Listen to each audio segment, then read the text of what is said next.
Joining me now to discuss, Veronique DeRuggie, Mercatus Center Senior Research Fellow. Tammy Bruce is back with us as well. Veronique, it's been a long time. It's great to see you.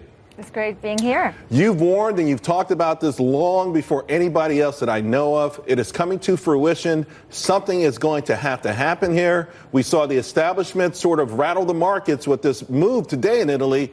But is it going to get any better? Listen, the problem is like nothing is going to get better. They can get out, they can get in. I mean, they can stay in. I mean, the market is going to be rocked.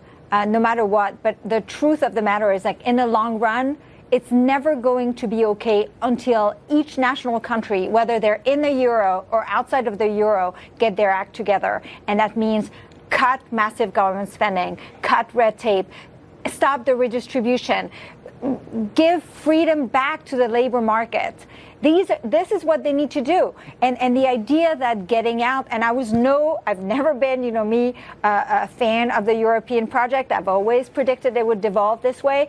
But the thing is, like, blaming the current problem of all these national big government in Europe on the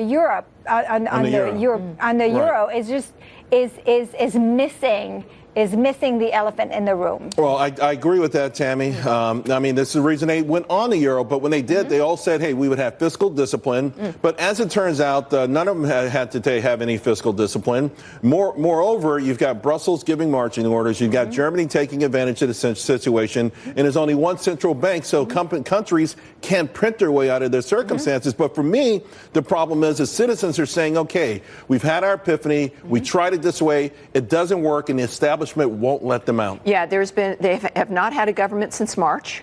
There's now talk of another snap election to try to do it again, but because the establishment's resisting the voice of the voter. At the same time, it would be easy to think that the Euro framework wouldn't work because there was no demand for a consistent application of economic rules in every member country. So you've got Greece doing its thing, and Germany, and Italy, and so you've got this unprotected kind of unpredictable flow of how an economy is going to operate. And finally, certainly the Italian people, and I think this is now an infection throughout the world. Sure. People want some freedom. They know what works. They're watching what's happening in America. We can't dismiss that.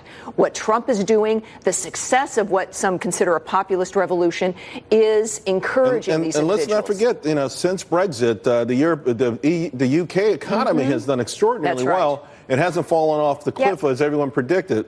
Yeah, but I think that we can't compare the UK and Italy. Italy was a basket case all along, right? And the way the UK decided to exit is slightly different than this. But I think actually the European project, we can blame it on a lot of things and maybe the lack of integration on some things, but actually I think it went too far.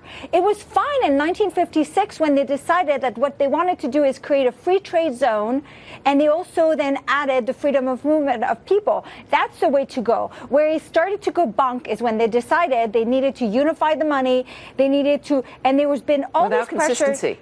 Without any standard consistency throughout the union. Exactly. Right. And then they were like, well, actually, we're going to do redistribution. There's tons of European subsidies. We're going to regulate the hell, add European regulations. But then they also were pushing. Thank God it never happened for a fiscal union. The British have Margaret Thatcher to thank that they are not in the same dynamic because she saw what was going to happen. That's good leadership. But the bottom line, though, the political aspect of this just beginning, and you have to wonder to where the end game is for all of this, particularly as more and more people are saying they don't want any parts of it. The establishment, even in the UK, still trying to keep it together, even though the people have raised their voices. Ladies, thank you both very much. Appreciate it. Thank you.